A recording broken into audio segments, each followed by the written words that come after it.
आग लगे आकाश में, झरझर गिरे अंगार, संत न होते जगत में तो जल मरता संसार। नमस्कार दर्शकों, स्वागत है आपका हमारे YouTube चैनल में। दर्शकों, आज हम पहुंच चुके हैं हरियाणा के ज़िला फरीदाबाद में। यहाँ पर संत रामपाल जी महाराज जी के अनुयायी पुस्तक सेवा करते नज़र आ रहे हैं। आपको दिखाते हैं मार्केट में पूरे संत रामपाल जी महाराज जी के अनुयायियों द्वारा पुस्तक की वितरण की जा रही है।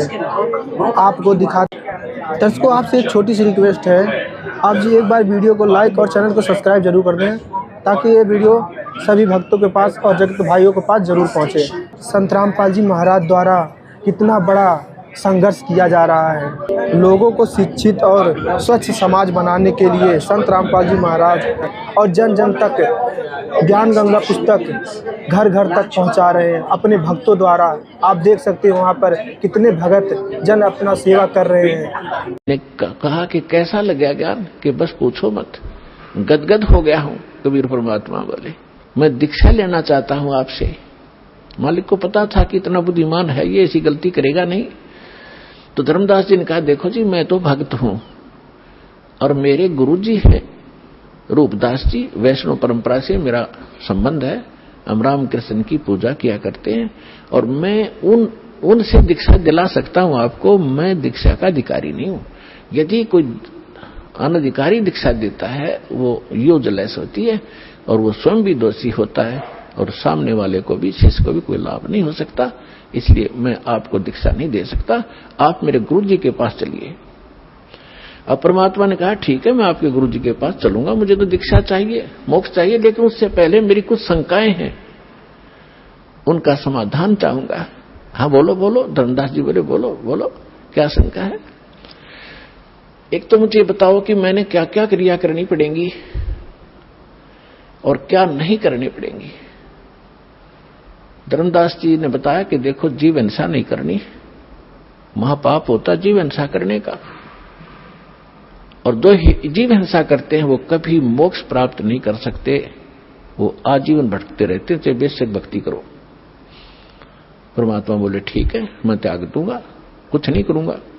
फिर कहा कि हमारे गुरुजी नाम देते हैं रामकृष्ण का, वो नारे दशमा भी बोल रहा था, हरे राम हरे कृष्ण कृष्ण कृष्ण हरे हरे। तो ये लाभ जब देंगे जब आप उनसे ले लोगे, अपनी मर्जी से करने से कोई लाभ नहीं होगा।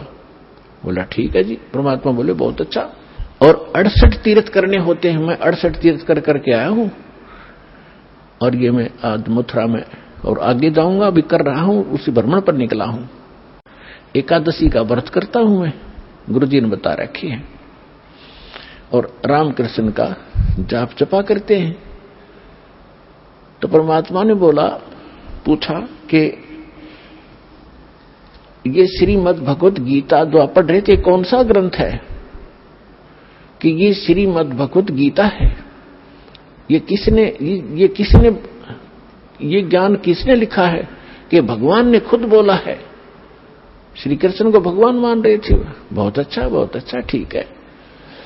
तो भगवान ने, अभी आप पढ़ रहे थे कौन से अध्याय, तो मैं बता नहीं पाऊंगा आपको, लेकिन अभी आप कह रहे थे कि उसमें लिखा, अब दास आपको बताएगा जब आप समझोगे। भगवान की उनकी वार्ता एक गोलमोल थी, लेकिन अब प्रमाणित करना पड़ेगा उन्होंने कौन से शब्द बोले थे।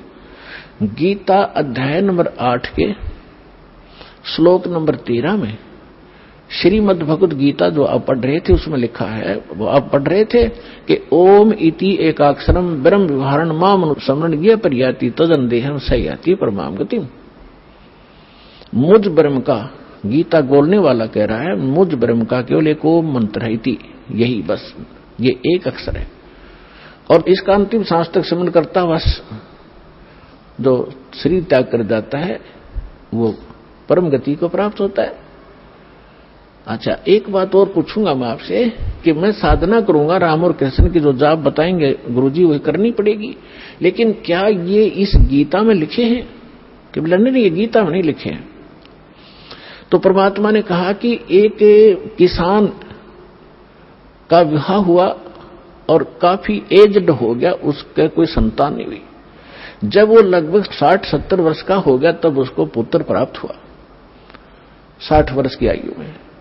अब उसने सोचा किसान ने कि मैं कभी भी मृत्यु को प्राप्त हो सकता हूं और मेरे पुत्र को अनुभव है नहीं कृषि का, अभी ये बालक है, इसलिए मैं अपना अनुभव लिख देता हूं।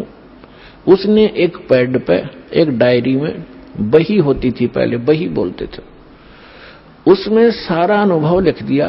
कौन सी फसल कौन से सीजन में और कितनी बार जमीन को बहाकर संवार कर बोनी चाहिए, कितना उसमें प्रति एकड़ बीघा बीज डालना चाहिए, कितने कितने समय पर उस पर पानी देना चाहिए, सिंचाई करनी चाहिए, कब उसमें खाद डालना चाहिए, और कैसी स्थिति होगी जब वो परिपक्व होगी, उसकी ये स्थिति होगी, तब उसको काट कर उसको भूसा अलग करके घर ले आना चाहिए, फिर उसे रोटी बना के खानी चाहिए। वो सारा कुछ लिख दिया।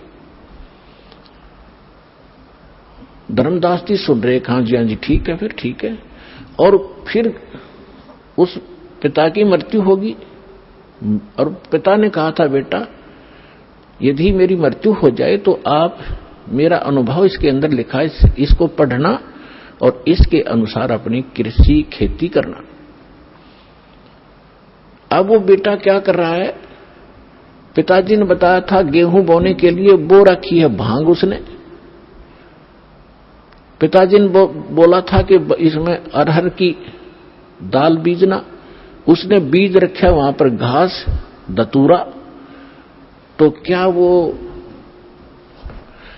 माता से भी 100 गुना ममता प्रिय गुरु को अपना शिष्य या शिष्या होती है।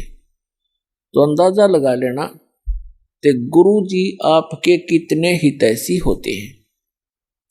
तो गुरु जी की आज्ञा का पालन करें।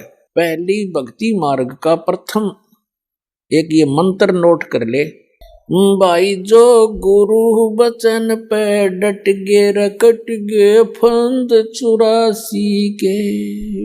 अब राधा स्वामी पंथ से, धन सतगुरु पंथ से, आसाराम से, इन सब से ये कुमार स्वामियों के वहां भटक गए और उनसे कोई लाभ ना मिला, कति सर्वनाश हो लिया। अब यहाँ रो रहे हैं, अब कोस रहे हैं उनको कि हमारा जीवन खो दिया 20-20, 30-30 वर्ष। अब क्यों, कैसे संतोष होगा उन पुण्यात्माओं के, एक अनमोल जीवन को नाश हो गया। अब तो पता नहीं था उनको अभी तक कि इतनी कीमत है इस मनुष्य जीवन की। यहाँ आने से पता चलेगा ये कितना कीमती है। ये अनमोल ज्ञान जगत गुरु तत्वदर्शी संत रामपाल जी महाराज के सत्संगों का अंश मात्र है। संपूर्ण आध्यात्मिक ज्ञान के लिए सुनिए संत रामपाल जी महाराज के मंगल प्रवचन।